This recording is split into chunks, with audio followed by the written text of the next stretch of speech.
Right, that's the end of our 10-minute break. We come back for a continuation of our discussion on part 2. Mr. Louis Long, it's now your turn.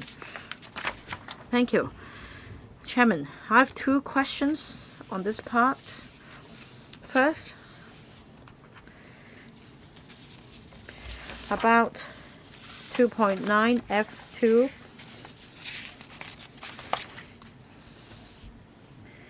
Page 20 in the English version. In August 2007, CDD informed consultant Y that there is a chance of deleting works for these footbridges and a high chance of introducing substantial modifications to the design of them. And then in November and December 2007,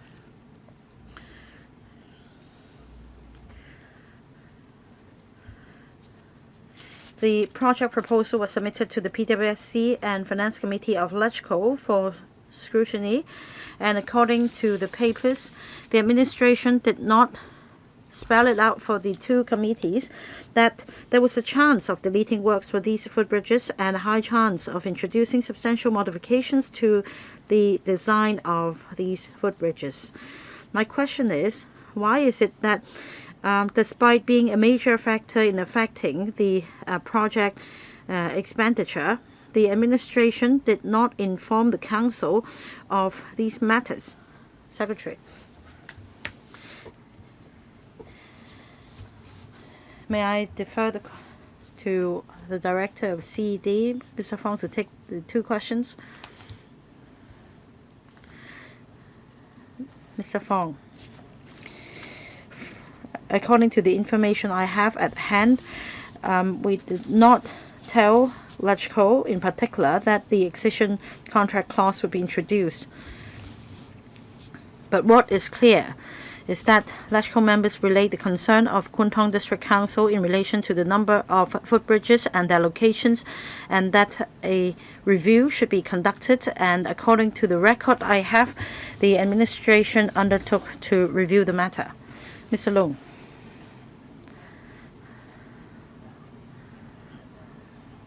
There was concern from the Legislative Council, but I don't think it is relevant as to whether the administration paper contains the points mentioned.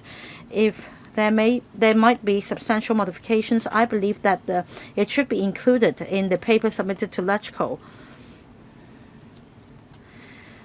So I believe the Director has noted my question. I will move on to the next one.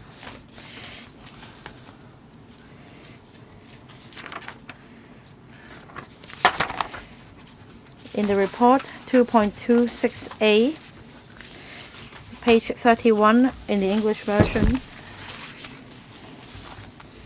Audit has recommended that in implementing site formation and infrastructure works projects in the future, the Director of Civil Engineering and Development should finalize the design of works before tendering of contracts, so as to avoid significant design changes after award of contracts and claims from contractors arising therefrom. The Director of Civil Engineering and Development agrees with the audit recommendation. In 2022 policy address, the Chief Executive emphasizes in terms of land development that the government should enhance speed as well as efficiency. And in order to achieve that,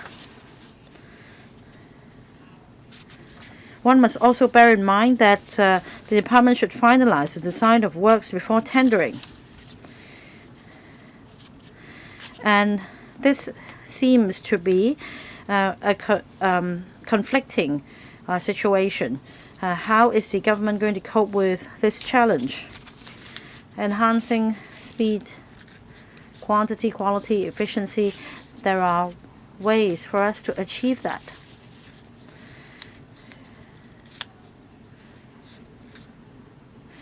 Now, before tendering, of course, we should finalize as much as possible the design requirements. And this incident also help us understand that we should consult the district councils concerned to better meet the needs of local residents. And there are also different ways to speed things up. Take public housing development projects as example. At the start of new contracts, by adopting a new contract model, we can speed things up. For example, in the past, we may have separate contracts for piling works and topside developments. Now we have a different approach. So there is no conflict here. Before works commence, we should finalize as much as possible the project design, and that has always been our goal. In fact, the director would like to share some information from the paper to answer members' questions, especially about Mr. Long's first question, whether in the LegCo's discussion there was anything mentioned about the changes to be made to footbridges. Mr. Long asked about the meeting of the Public Works Subcommittee in 2007 when we applied for funding. The paper did not itself suggest possible changes, but at the meeting, government officials said that they noted the comments made by the Kwun Tong District Council on the footbridges concerned. And then the Transport Department would be undertaking the traffic review study, and on the basis of the study, the number of footbridges and their locations would be considered. And at that meeting, the government also agreed that the Kwun Tong District Council would be consulted again. And at the completion of the study, eventually, we decided to have 4 footbridges. We had a proposal on their locations, and we submitted another paper to LegCo. That is the progress report on phase 2 of the project. We said that we have revised the design of the footbridges, the number of footbridges, as well as the building plan for Gazzetto. We provided this information to LegCo for reference. Mr. Long.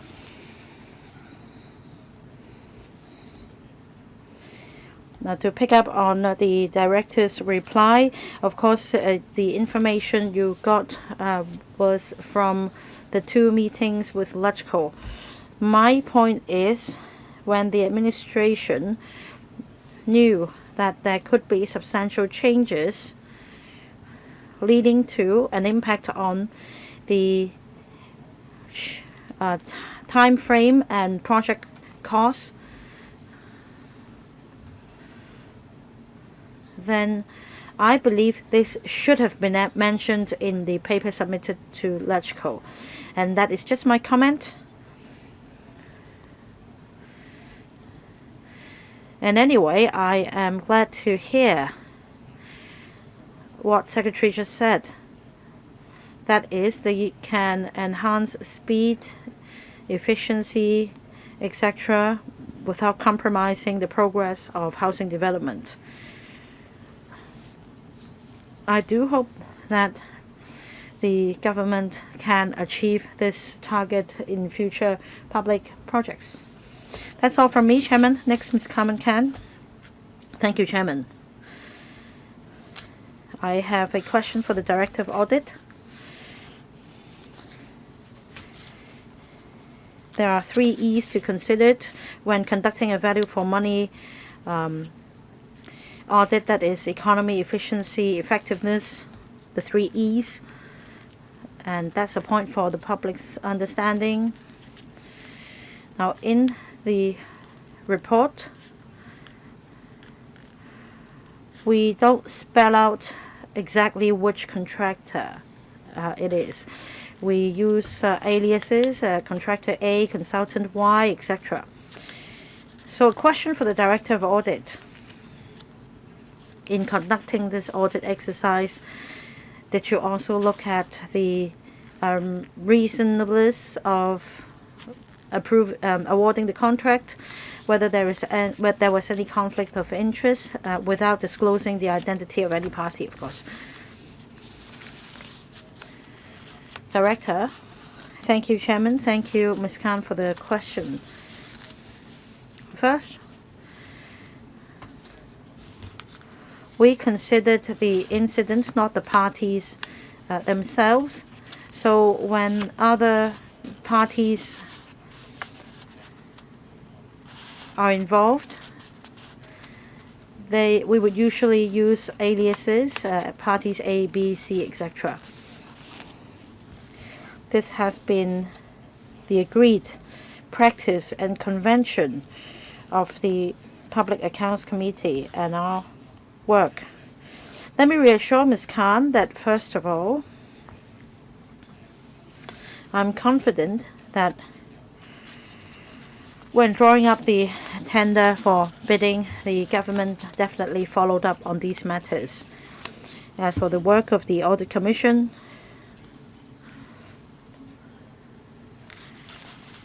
the concerned parties ABC would definitely come to our knowledge and would also check any personnel or organizations affiliated to the parties concerned. And usually when ultimately we find that they belong to the same organization or party, we just call that party A, for example. And we'll also look at the procedures for tendering. Thank you. I thank the Director of Audit for explaining this matter. I draw members' attention to 2.25, 2.26, and paragraph 2.27. Just then, Mr. Louis Long mentioned paragraph 2.26. Now, in paragraph 2.27, it says the Director of Civil Engineering Development agrees with the audit recommendations. For the CEDD, what are the lessons learned? What are you agreeing with the Director of Audit on? Mr. Michael Fong, we agree with the audit recommendations. Before a contract is finalized, we need to have engagement with the stakeholders. We need to finalize the design, and only then we start inviting tender. We want to avoid a situation in the future where the substantial changes are needed and variation orders are needed. We fully agree with the audit recommendations in principle.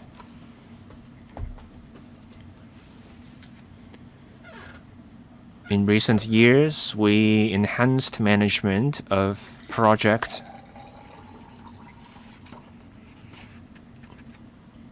The audit pointed out the issues.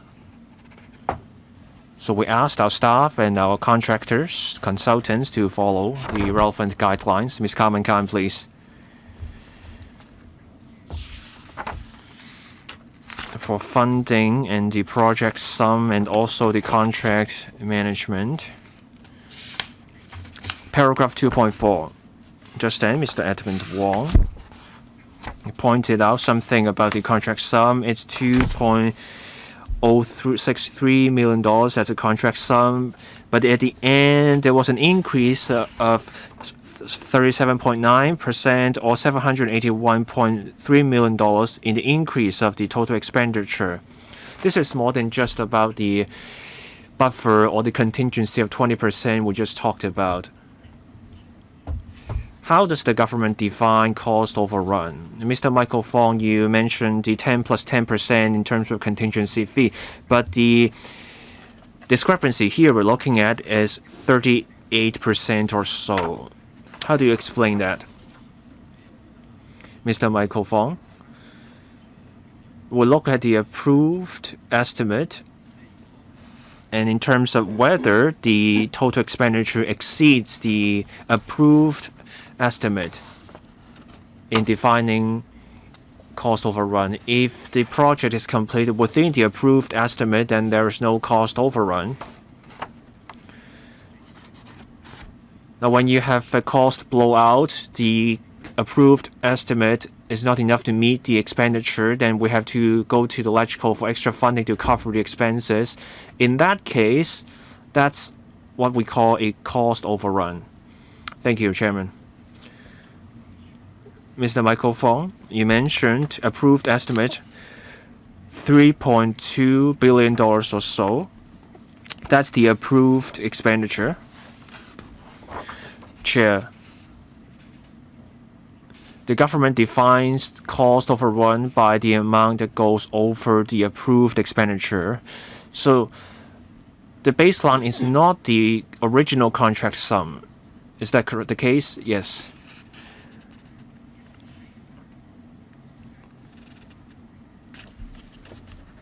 How has the government looked at whether, or rather why, it managed to secure that figure of $3.467 billion in funding from Electrical back then? Mr. Michael Fong, there was no tendering at the point of funding application, so it was all about estimates. The government looked at similar projects of a similar magnitude and scale. They looked at the final price to arrive at the amount to be applied. The government put the estimated $3.467 billion based on the estimate, but there were those exception clauses. The government had to decide whether to go ahead with footbridges A to C. So the amount of $2.063 billion, that amount does not cover the footbridges. There were 141 variation orders, and then there were $186 million involved for the VOs.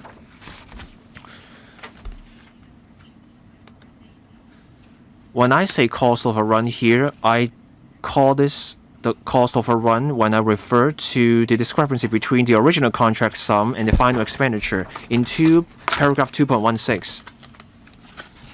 Contractor A was tasked with building footbridges A to C. There were VOs, so there was the extra $186 million. And then in Note 10 and Note 12, there was price fluctuation adjustment, and then there was also another increase of $480 million. Where does that amount come from? We asked for a breakdown. Chair, for the $780 million, leave out the $300 million in price fluctuation adjustment. Leave aside the $300 million. Let's focus on the $480 million. $186 million comes from the 141 variation orders. And then in paragraph 2.19,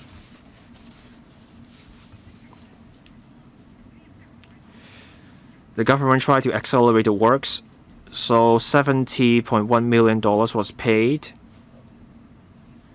That's roughly $2.5 billion. Footbridge D wasn't in the original plan, but then Electrical granted the funding. Was Footbridge D covered by the Electrical funding when it was granted? So $350 million, and then plus the cost for Footbridge D, and then there was also $60 million. This is to settle the claims from contractor A. So that's where the $480 million comes from. 141 variation orders, $186 million, acceleration cost, $70 million for contractor A, and then to settle the claims from the contractor A, Note 23 says that there was a lump sum in terms of $60 million to settle the claims. And then there was the Footbridge D, $160 million was included.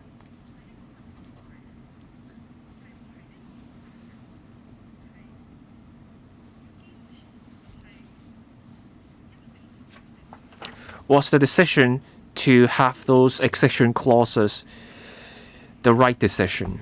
Mr. Michael Fong, please. Thank you. I agree with what she said.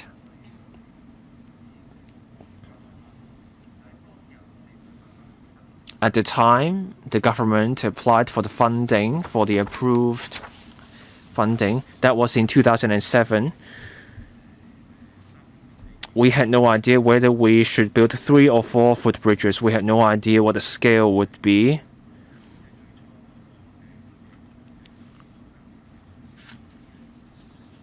We were going by the design of 3 footbridges. The 3 footbridges A to C, were under the accession clauses. The costs of the footbridges were included in the contract.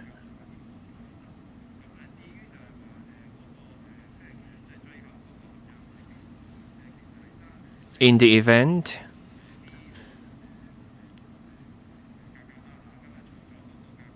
the price went up. Apart from the price fluctuation,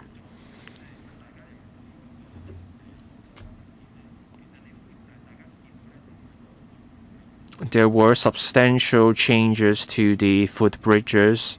It was a complex project, so extra costs were inevitable. That had a cost implication. For Note 23, $61.2 million was spent on settling claims. The consultant assessed the situation and confirmed that the contractor had valid claims.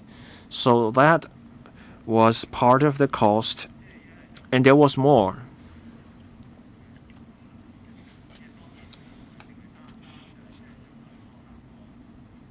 The project covered not just the variation orders for the 3 footbridges. It was a huge project, a complex project. Many items were covered under the project.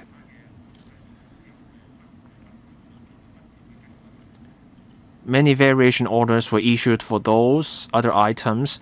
Costs, in terms of extra costs, were involved. And this is also a remeasurement contract. We go by the bills of quantities and the prices. The contractor got paid according to the actual amount of work done. So some adjustments were made because of that. That explains the final expenditure. Ms. Carmen Khan. Now for the $780 million that is the discrepancy, can the Bureau give us a breakdown? In paragraph 2.6, there's a $160 million. There was an extra amount for footbridge D, not part of the $780 million. We need a clearer picture as to where the $780 million comes from. And the director, Mr. Michael Fong, has yet to address the point whether the accession clauses made sense. There were so many variation orders. The cost went up. Have lessons been learned?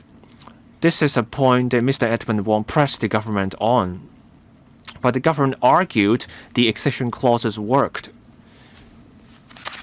In the audit recommendations, the government is asked to avoid making changes after a project started. When you have a pressing need, you need to break things down into multiple contracts, and then you can take things forward in phases.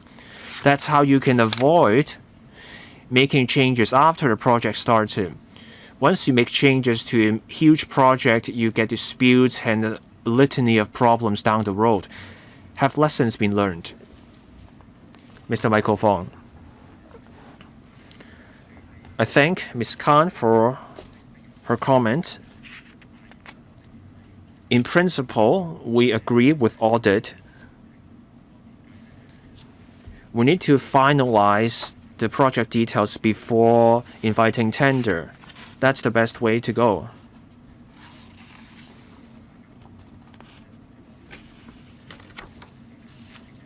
I explained the point about the accession clauses a bit. Looking forward, we need to proceed with caution on these matters. The CEDD has learned the lessons from this project. We will avoid the recurrence of similar incidents in the future. Ms. Carmen Khan. In Appendix B, there's a table setting out the consultations.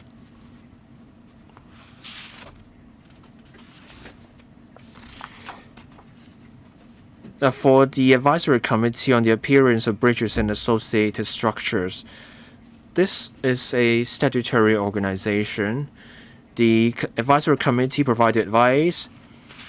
2007, there were meetings in June, July. Let's look at the last part of it. The committee was aware of this upcoming traffic review study to be conducted by the Housing Department. The committee commented that if needed, the detailed design should go to the Advisory Committee for further advice. So why start the tender in August 2007 without going to the Advisory Committee? Mr. Michael Fong. For the footbridges, different groups have different views. In paragraph 2.9 bracket E, in August 2007, the Advisory Committee questioned the need for these pedestrian footbridges. I looked up the records.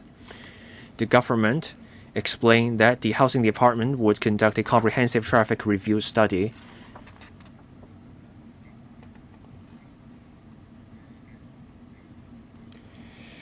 There were points on the landing and access locations of the footbridges. The records show that the government did report the matter to the Advisory Committee later. Ms. Carmen Khan, I didn't catch it. Did the government just say they did report the matter to the Advisory Committee? In paragraph 2.9 bracket E, the Advisory Committee questioned the need for these footbridges. The director was saying different people had different views.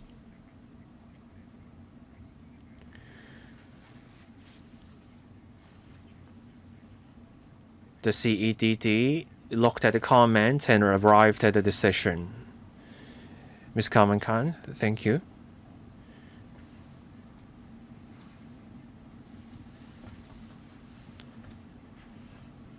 The report does not say whether the Advisory Committee accepted what was reported. Can the Audit Commission help us here? Ms. Winnie Ho.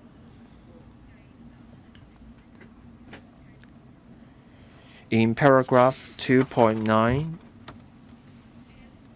bracket F,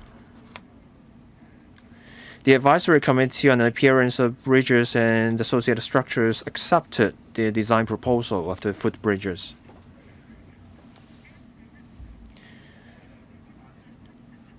At first, the Advisory Committee questioned the need. That's in bracket E, but then in paragraph E, the Advisory Committee accepted the design, and then the CEDD informed the consultant Y that they had to wait till the Housing Department's traffic review study confirming the need for the footbridges, and then the construction could go ahead. At that point, the government was aware of the Advisory Committee's comments. So why have this single contract? the government should have adopted a multi-contract arrangement instead. The housing department was going to go ahead with the review study. Why don't you have a contract for the site formation? Don't just rely on the accession clauses. The audit pointed out in paragraph 2.23c or 2.24c rather, the accession clauses were there to give the government leeway on deciding whether to go ahead. But then when you issue VOs, the government would need to pay the contractors more money. That means the contractor could charge more. So why is the government arguing the accession clauses worked?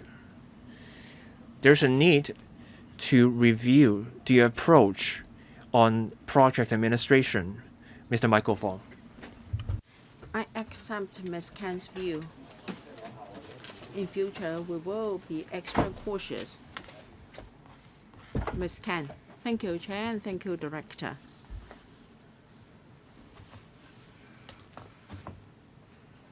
Now, the question or the interface between the two contractors, an issue mentioned by the report. Now, for contractors A and B, I'd like to know why didn't you go for only one contractor? Because there were disputes between the two, and some of the delays were due to interface of the two contractors.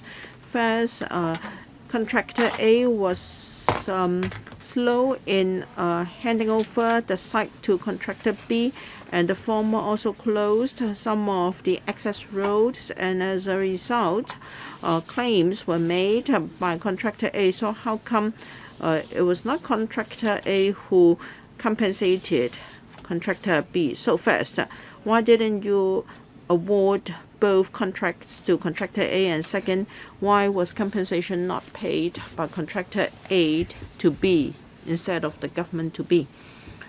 Director, thank you, Ms. Kan, for your question. Checking the records, there was a discussion back then. It was once considered that contractor A took up the construction of footbridge D as well. Now, turning back to the contractual terms, originally there were 3 bridges, and it would be easier to vary only 3 bridges because there was clauses in the contract to deal with variations and subsequently price adjustments. But to add one more contract, if this is to be done, then a supplemental agreement SA would have to be signed. And checking the records, contractor A at one time gave us an estimate for the construction of footbridge D. A figure was given to us. The consultant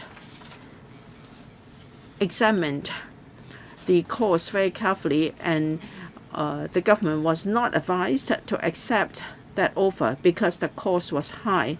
So it was decided that contractor A do the 3 bridges based on the excise contract clause, and another contractor was awarded to build the 4th footbridge.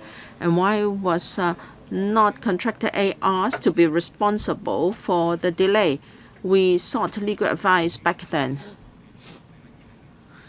In 2008 January, the contract was awarded to contractor A. Back then, there was no footbridge D following the original terms, or there was nothing in the contract to require contractor A to provide an access for another contractor to build footbridge D. So, having carefully examined all the contractual terms, we came to the conclusion that the government could not ask contractor A to be responsible for the claims from contractor B. Thank you. Ms. Kan. So from here we can see that the government was at a disadvantaged position. The government could not claim contractor A because footbridge D was not envisaged. And then as a result of the delay caused by contractor A, we had to compensate contractor B for the delay. So in conclusion, you need to do a better job in public consultation. You should wait for everything to come back before you confirm a design. And secondly, you should consider a single contract. And the current monitoring in decision making should be properly documented. You should document all the considerations. Otherwise, both Audit and this council will not be able to monitor whether decisions made were justified. I have nothing more to add. Any response required? Yes, please. Ms. Ho. Thank you, Ms. Khan, for your views. We agree with you on the broad principles. Yes, so we should consult the local community before we improve or confirm the design to improve contract management to cater for different scenarios. Mr. Michael Look, thank you. Now, in doing this item, I am worried that we may be too harsh with the administration. After all, the administration varied the design to address the concerns of the local community. They may take the position that in future they're not going to take on board suggestions from the local community so as not to cause any delay and cost overrun. I'm afraid that will give you this impression. In fact, both the Audit Commission and the administration and this council are here to serve the community. Now, with this in mind, I have the following questions. In 2003, the District Council was consulted. Chairman, you and I have been councillors for a long time, and whether the government accepts views of the district councillors really depends. Sometimes they consider consultation of the district council a formality, and sometimes they really take on board the views of district councillors. For this case, it was strange. It did not pay heed to views from the district council at the moment, and the views were only accepted, leading to complications afterwards. I feel that the department had a breakthrough in its mentality. It wanted to expedite the process because of the urgent housing needs. Now, they will call tenders and then seek funding approval from the PWSC and FC, and then they will award tenders. I have no objection to this process. My question is, in October 2006, the CEDD and Housing Department should have known that there were changes to the housing plan. And even in 2006, they knew that there would be changes to the footbridge networks. And then the District Council was consulted in 2007, March. How come there was no change to the contract to anticipate the possible changes? And instead, an extension contract clause was added to allow flexibility.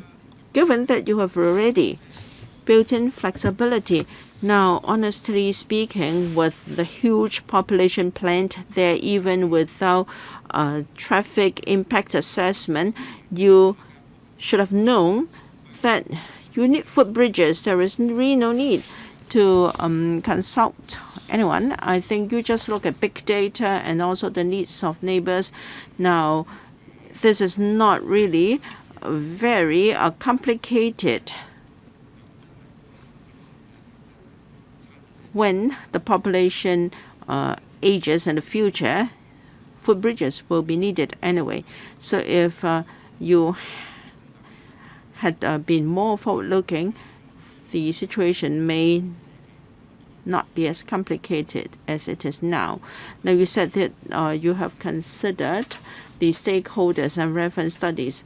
I hope the Audit Commission will recognize the role of district councils. You must stress in your recommendation the importance of district councils. Yes, you should employ consultants. In fact, the most important consultants in the community are district councils, because district councillors, after all, know best the needs of the community. So you should start informal consultation with district councillors in the future, and then you should brief relevant committees of the district council and the whole council as early as possible. So you don't have to change the design and pay extra in the future. So will the audit stress the role of district councils? The question is to the Director of Audit. Thank you. Thank you, Mr. Look. Yes, this can be considered, but in this report, I think in the Q&A session, we already knew that the district council was not the main stakeholder. The advisory committee were also a stakeholder, and therefore we usually put down stakeholders, and in Chinese 持份者 in the report. Ms. Winnie Ho, thank you. Yes, it's a very interactive process with the district council, in particular when we are talking about such a large-scale project straddling such a long period of time. As we all know, there are bound to be changes and views, and even the development of a district may change. I am grateful to the team. All along, it has hoped to incorporate the views of the district council as well as the advisory committee on the appearance of bridges and associated structures. I agree that we should maintain this attitude. There should be beneficial interaction, and we should remain open to views. This is what public works is about. We have to bear in mind the project timetable, and we must incorporate views of stakeholders so that we can carry out the project. We should build in flexibility as well as monitor or manage a project properly. For sure, there are many lessons to learn from this case. Any more from Mr. Look? I have nothing more. Deputy Chairman, I'd like to respond to what Mr. Look said on the future direction. Now, it's always easy to criticize with the benefit of hindsight, but this is the role of the PAC. I hope the administration wouldn't mind. From the perspective of value for money, now this term of government wants to be result-oriented. So we want to have efficiency and speed. As a result, the Audit Commission as well as members criticize the administration on this. Should tenders be called only after thorough public consultation and design confirmed? Now, some members criticize administrative officers. I think some of the remarks were a little bit too much. Now, if you have completed all the process, now if you don't follow all the process, perhaps PAC may criticize you. Now, I have to first state my position before I comment on the whole case. Now, after the PAC delivered its report. I hope this will not affect the Secretary's decision to reform our land planning and development process, because we want to expedite things, but then in the process you may encounter difficulties, and then you may be criticized by PC afterwards. Sometimes we have to take bold steps, and sometimes we have to be cautious. Unfortunately, in the case you haven't had proper documentation, and you make some decisions, and as a result you are being criticized here. All right, I will not digress too much. I will come back to this report. Ms. Ken asked about cost overrun. We know what is meant by cost overrun. That happened to the XRL to a large extent, but now the cost overrun is 39%. Of course, we talk about the contract itself, not against the budget.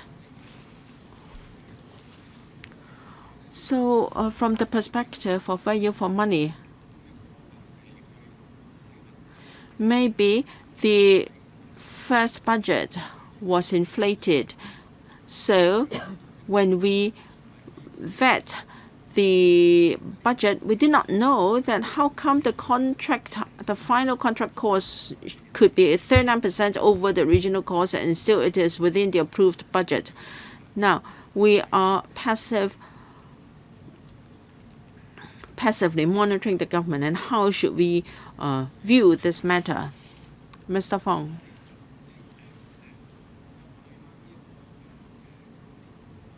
Now, as far as this contract is concerned, I did mention that based on the scope and scale of the project, and we also took reference from tender prices of similar projects during that time. That's a fact. Now, in relation to your question, Mr. Zhe, we have already improved our process. Now we want to expedite our works. So very often, after we have approval from the Finance Committee, we will call tenders. And when tenders are back, then based on the tenders we've received and also the tender price we're going to award, we will then adjust the total amount of funding we're going to seek from LegCo. Then it will better reflect tender prices, and the budget we seek will no longer be inflated as referred to by Mr. Zhe. Starting from today, well, today, when did you put in place this new measure, which is more reasonable? We started that last year. We started to seek funding from Council after we have received the tenders. All right. At first, you wanted to build 3 footbridges, and subsequently you built 4 with associated structures, and you were able to achieve the mission without any cost overrun. Then your safety margin was rather high in order to protect yourselves, but then LegCo might be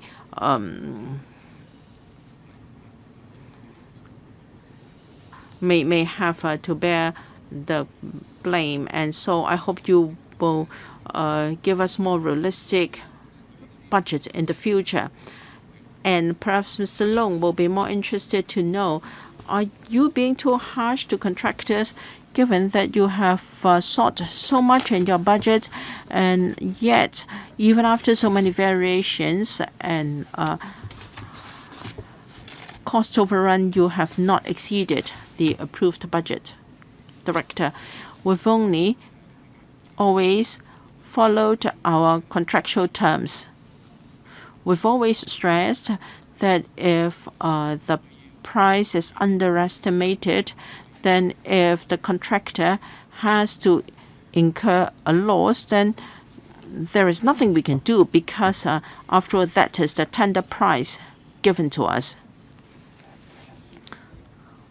Looking ahead, we have introduced many improvement measures. With your permission, Chair, I will talk about these improvements. We have a new arrangements for new contracts.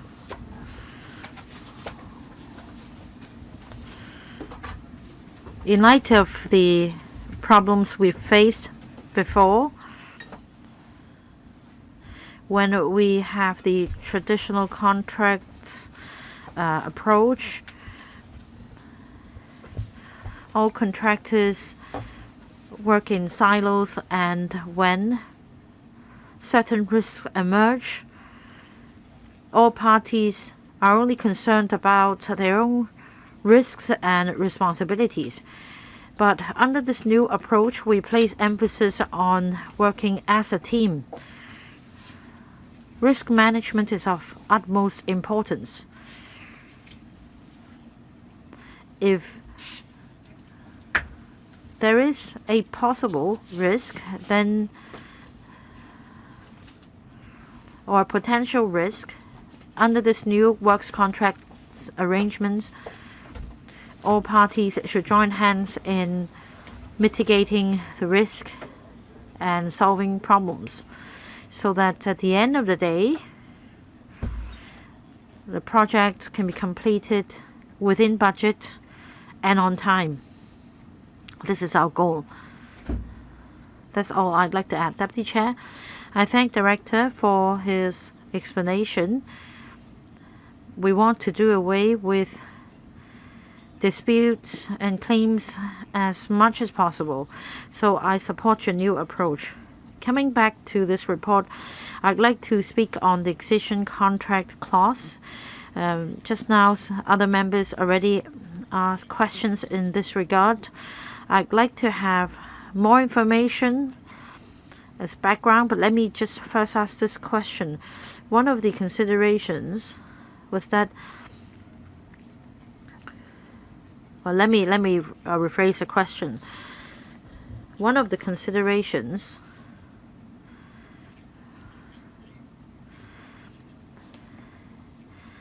in whether to engage another contractor to build the other footbridge, according to your explanation, contractor A, the original contractor, came back with a very expensive sum, and you did not agree. So in the end,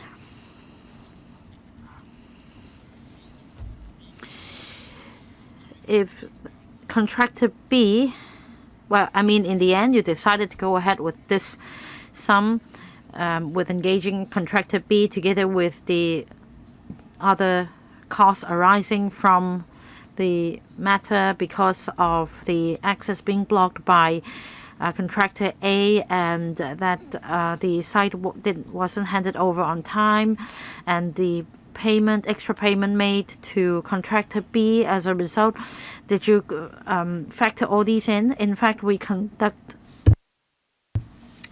analysis. Now, if we accepted contractor A's proposal to build all 4 footbridges as per the sum suggested, we saved close to $100 million. In other words, your decision helped the government save $100 million, right? In all fairness, perhaps you didn't explain that clearly in writing, but in conducting this value for money audit, it's important for us to know, to put things in context, whether and consider whether the judgment was the right one. And I thank you for your explanation. As for the excision contract clause, in hindsight, of course, this is a moot point, but is it that you are not going to adopt this same approach in providing safeguards for the government? And is it the case that you've accepted this comment? And that tender should only begin after you have finalized the design and obtained all data and information as much as possible. As I explained before, the excision contract clause isn't frequently used, and let me give you this analogy. Let's say in a works project, there may be works associated with different government departments all in the same site. As I explained just now, we should avoid having two contractors carrying out works on the same site to avoid interfacing and competition of space. In this case, for example, the WSD entrusted the laying of water mains to us, and we find this an appropriate arrangement. However, this might not be carried through, as we might not secure electrical's approval. So in this circumstance, we might consider using excision contract clause instead to cover these matters. And only when we've secured funding with electrical would we give instruction to the contractor. That's usually the case. It's not a common scenario. Let's say if you are to adopt the excision contract clause again, can you explain the pros and cons? I mean, on the side of cons, we know that deletion is possible, but not the other way around. So you need to be careful in drafting contracts. As for pros, since parties to the contract have agreed on the details of the contract, save for this part, when the decision whether to go ahead with it will be made later. The pros is that you can adopt the tender price, the original tender price, which would be more competitive instead of using a price that emerges later that might be more uncertain. Well, in principle, what you said is correct. We adopt the contractual pricing, and of course there are different clauses in the contract.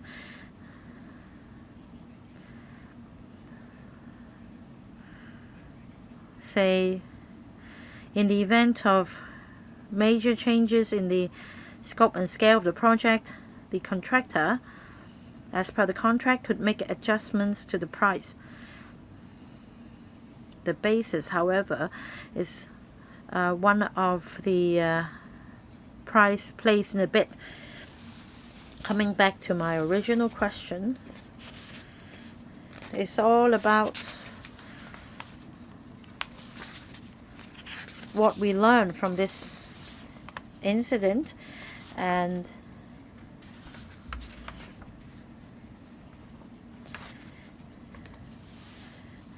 what might pose an obstacle in pushing forward reform as per the Director of Audit's comments. Anything that might make you hesitate? Secretary Ho.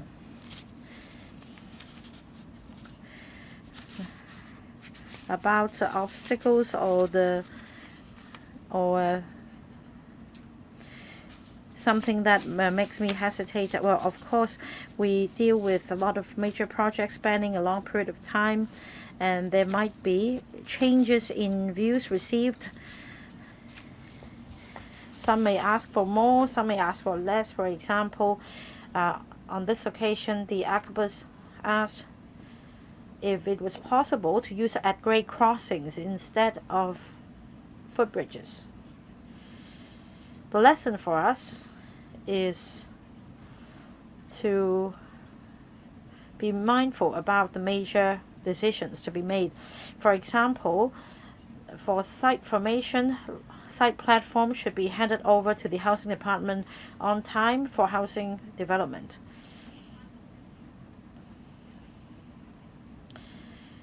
There are also other matters in the contract, and there is wiggle room for us to impose clauses to try out new ways to expedite progress. And I think that this is what we will learn from this lesson and from the Director of Audit's recommendations. Are we going to shun the views that we receive and make hasty decisions? I think the most important thing is that when it comes to major decisions that would affect the progress of works, we need to be very vigilant, and that priority should be accorded.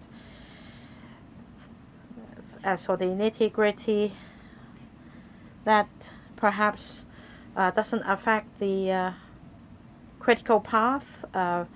It's all a matter of priority, and that there is room for adjustment. Ms. Carmen Cam.